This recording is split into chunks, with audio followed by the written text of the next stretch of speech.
Aujourd'hui, on vous présente la partie 3 de notre Mangatech de début 2024. Mais Sakura, c'est Morgane. Et Rosalis sur la chaîne Rosalisa. Allons-y. On s'est déjà vu 2 fois pour vous présenter d'autres parties de notre Mangatech, notamment toute la partie Mangatech française. Et aujourd'hui, on va s'intéresser à la partie Mangatech japonaise. Donc pour l'occasion, j'ai mis un t-shirt Polycua. Donc Mangatech japonaise qui rassemble en fait les mangas en japonais achetés ces 15-20 dernières années. Sachant que pour ce qui est du Japon, du japonais, maintenant j'ai tendance plutôt à les acheter au format numérique. La grande révolution, c'est que tu as enfin rangé tes magazines. Il n'y en a pas que là d'ailleurs. Il y a aussi ceux qui sont là-bas. Mais ça sera les bonus. Il y aura peut-être un jour une 4e vidéo, les endroits du bureau où sont cachés d'autres magazines. Mais c'est important, c'est tous les prépubs de Sign of Affection. Ça sera pour plus tard. Ah. Non, c'est pas tous, t'inquiète pas. Donc on va commencer par... Là, c'est rangé par maison d'édition. Bah oui, c'est le rangement que j'avais fait l'an dernier. Donc... Oui, il me semblait que pour Shueisha et compagnie, c'est moi qui l'avais fait. Bon, bref, on tombe sur Shueisha. Donc, on a du Dragon Ball en japonais, Bakuman, My Hero Academia, Food Wars, Boruto. On arrive chez Shogakukan avec Mix. Et ensuite, plutôt ce qui est de l'ordre du shoujo, Chibi Maruko-chan, par exemple. Malheureusement, pas trop connu en Europe, mais Chibi Maruko-chan, magnifique, Chibi Maruko-chan. Voilà, pas mal de shoujo ici. Quelques éléments complémentaires comme du cross game de chez Adachi et puis également une édition collector du tome 11 de Takagi Mutakin. Voilà. Ensuite, on arrive sur ce qui est de sortie chez Kodansha, c'est-à-dire Yubisaki Torenren, alias A Sign of Affection, dont on voit ma passion pour les éditions japonaises, anglaises, ukrainienne. On remercie encore l'éditrice qui nous avait envoyé l'édition ukrainienne de Sign of Affection, allemande, espagnole, allemande de nouveau. Voilà. Ensuite, on arrive sur d'autres mangas de chez Lala, par exemple, et puis les mangas qui sont plutôt Rosalis, notamment Gochiusa, du Yonkoma. Voilà. Donc assez classique. Puis Non Non Bioli, un manga que j'avais beaucoup aimé et qui était du coup qui est ici. Ensuite, on tombe effectivement sur mon panel de magazines de prépublication. En fait, j'aime bien avoir mon but ultime serait d'avoir un exemplaire des magazines de prépublication en cours. Pour montrer parfois en vidéo ou autre. Donc c'est assez éclectique, il y a de tout. Il y a du Jump, il y a du Jump Square, il y a du Champion Red, Guest-san dans lequel il y a Adachi, il y a Shonen Sirius, Monthly Shonen Gangan, on reconnaît les carnets de l'apothicaire par exemple, des titres qui sont plus à destination des jeunes enfants comme Nakayoshi, Libon, Chao. Après il y a du shoujo avec Hanato Yume, Melody, Afternoon. Vous pouvez vous amuser à reconnaître en fait parfois des personnages. Filiang est très très bon magazine de Josei, Margaret, le mensuel de chez Margaret, du Gangan encore. Puis il est tout petit là. Ah oui, ici tu as raison. Qu'est-ce que c'est les tout petits? Ils sont tellement bien serrés que c'est des magazines plutôt en lien avec l'animation, avec Animedia par exemple, voilà, Kimetsu no Yaiba, Animage, spécial Polycua, en l'occurrence sur ce volume-là, et puis New Type, regarde, New Type avec Suzume ici, voilà, New Type mensuel ultra connu, qui avait même connu une édition américaine, traduite en anglais pendant plusieurs années. Malheureusement, on n'a jamais eu d'édition française de New Type, ce qui aurait permis au magazine quand même d'être un peu plus reconnu en Europe. Donc on a d'autres magazines de prépub ici. Si on continue, il y a Kiss, il y a Dessert, Yurihime, Betsufle, Betsufure, Comic Zenon, Shonen Sunday, dans lequel il y a Fuliren, où il y a encore Détective Conan et compagnie. On tombe sur Margaret, Shonen Magazine, bref, beaucoup d'éléments, desserts. Et enfin, ici, on tombe sur V-Jump. Oui, je les ai tous bien rangés. Pas encore par année, mais ça va venir. Je vais bientôt les faire par numéro. Donc V-Jump ici. Donc le magazine de Jump qui est plutôt orienté jeux vidéo, mais dans lequel sont prépubliés maintenant Boruto, Dragon Ball Super, etc. Et puis aussi un exemplaire de Saikyo Jump, qui lui est un Jump pour les petits-enfants, l'équivalent de Colo Colo en termes de magazine. Voilà.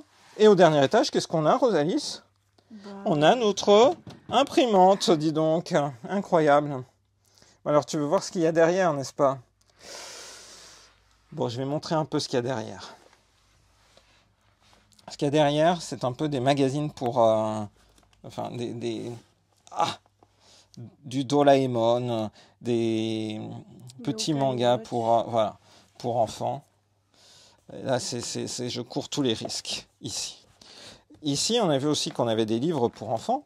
On a Oshiri Tante. Et on se souvient que dans une vidéo, je tentais de faire lire à notre neveu Mathis, en français, Détective Popotin. Détective Popotin, qui est en français. Donc c'est super passionnant en fait les enquêtes de Oshiri Tante. C'est vraiment un super livre enfant. Et il a la particularité en fait de pouvoir mettre KO ses adversaires grâce à ses fesses. Ou plus exactement, sa bouche en forme de fesses. Voilà la particularité. Titre qui est vraiment ultra populaire au Japon. Un petit peu de Doraemon, et puis on va remonter. Là, je vais juste entreapercevoir. Parce qu'ici, en fait, ce sont généralement, j'ai d'autres magazines qui sont des volumes similaires, mais qui tiennent en équilibre. Donc je ne vais pas forcément les montrer dans cette vidéo, sous peine de tout faire tomber. C'est comme ça, c'est même pas en tranche. Non, ça peut pas être en tranche, là. C'est optimisé au maximum. C'est juste du stockage. Non, c'est pas du stockage, parce que parfois, je m'en sers en vidéo. Par exemple, je sais que j'ai un Shonen Gangan avec Full Metal Alchemist en couverture, ce type de choses. Alors, regarde, ici, c'est mieux. Parce qu'ici, je peux m'en sortir pas trop mal. Qu'est-ce que j'ai ici ? J'ai, par exemple, les magazines pour enfants comme Colo Colo. Donc Colo Colo, qui met en avant plutôt Doraemon. Ça, c'est vraiment le magazine pour les petits garçons. Avec, on retrouve Yokai Watch, Inazuma Eleven, Doraemon, etc. Beyblade. Donc beaucoup de choses autour de ça. Voilà. Je remets tranquillement mes magazines en place. Ici, on voit que j'ai mon calendrier de Polycua qui est en phase d'étirement. Parce qu'il était tout en rond. En phase de gondolage. Non, au contraire. En phase de dégondolage. Ensuite, derrière ici, qu'est-ce qu'on a ? On a des mangas. Et des mangas qui sont des mangas de chez Nakayoshi. Des mangas Polycua, justement. Ah, on vient de les voir dans Otona. On vient les voir dans Otona Polycua. Donc, le manga Polycua est prépublié tous les mois dans Nakayoshi. Et les histoires sont ensuite rassemblées comme ça dans des tomes qui sont désormais à parution annuelle. À l'époque, c'était quand la parution de ces livres a commencé, c'était un tome tous les 6 mois. Maintenant, c'est repassé à une parution annuelle. Voilà. Donc, Polycua à fond. Est-ce que tu as une idée des mangas qui sont les plus vieux par ici ? Pas forcément. Alors, on va continuer gentiment. Donc, ici, on a d'autres mangas, d'autres magazines, comme par exemple l'histoire de Osa Ekström qui est suédoise et qui vit au Japon et qui a fait carrière au Japon. Donc, on a pas mal de livres ici, mais c'est pas ici que se cachent les livres les plus anciens de cette bibliothèque japonaise. C'est un petit peu plus haut. C'est un peu plus haut, puisque c'est là-haut. Donc là-haut, on a des livres pour comprendre le japonais. Donc, ils sont super bien parce qu'ils sont par niveau. Donc quand c'est niveau 4, ça veut dire que normalement on maîtrise mieux le japonais. On a des livres sur Doraemon, La science avec Doraemon, Anna et Elsa, de la Reine des Neiges, etc. Un peu de Sailor Moon, de Dragon Ball, Galactic Patrolman. Et puis enfin, ici, Oshiri Tantei, dans un autre format, puisqu'il y a 2 types de magazines qui sortent sous la forme de détective de Oshiri Tantei. Bon, alors j'ai toujours pas répondu à la question des mangas qui sont les plus vieux dans cette bibliothèque-là. Je vais te les sortir d'ici une seconde, parce que je sais lesquels c'est. Par contre, je ne sais plus où ils sont. Ça, c'est un peu embêtant. Tu vois, c'est un drôle de rangement si t'arrives pas à retrouver. Non, c'est que d'habitude, ils sont sous mes yeux. J'ai rien touché. Non, mais c'est moi-même dans Pendant ce temps, je peux montrer ça. mon propre rangement. C'est la plaque de dédicace quand j'étais à Malte. Malta Comic Con, tout à fait. Dis donc, oh là là, ouf, où est-ce que c'est? C'est des mangas à toi en plus. Bah ouais, je pense bien. Tu penses bien. Ils sont en bas. Ils sont en bas derrière les jumps. Mais non. Ah mais si. Mais non. Ah, mon oreille. Je suis en train de me faire retirer l'oreille par Rosalis. Ah, non, c'est pas ça. Donc, si vous avez aperçu, vous avez forcément aperçu des mangas qui sont vieux dedans, des mangas qui sont un peu très vieux et que je devrais retrouver. Oui, mais s'ils sont à moi, ils sont très bien conservés. Ce ne sont pas les carnets d'apothicaire. Les carnets d'apothicaire n'est pas si vieux que ça. Ah bah bien sûr que tes mangas sont très bien conservés. Et j'en prends soin, hein, je peux te dire. Je pense que je les ai mis derrière pour justement qu'ils ne vieillissent pas trop vite. Donc, Dragon Ball. Ah, la recherche. Non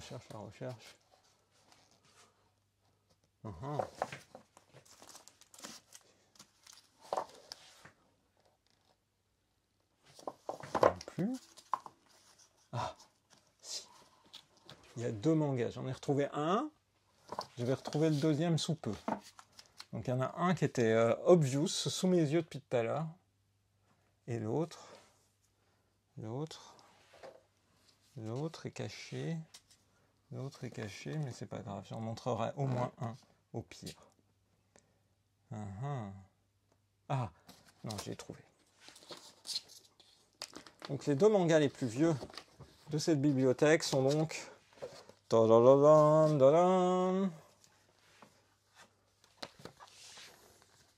Ceci. Ah non, mais pas celui-là. Oui, mais celui-là, non, c'est pas celui-là. Je me suis trompé, je me suis fait eu. Ce n'est pas lui. Oui, lui, il est à toi, effectivement. Est-ce que du coup... L'autre, c'était... Donc vous savez ce que c'est. C'est un animé comics de Sailor Moon, du coup, R, qui date de mai 1994. Oh là là! Oh là là! Il a 30 ans. Il est bien conservé quand même. Mais il a toutes ses couleurs. Il a toutes ses couleurs, ça c'est sûr. Et donc, il restait un dernier manga. Ah, ça me perturbe ça de ne pas le retrouver, dis donc. Est-ce qu'il a disparu? Donc c'est un animé comics également.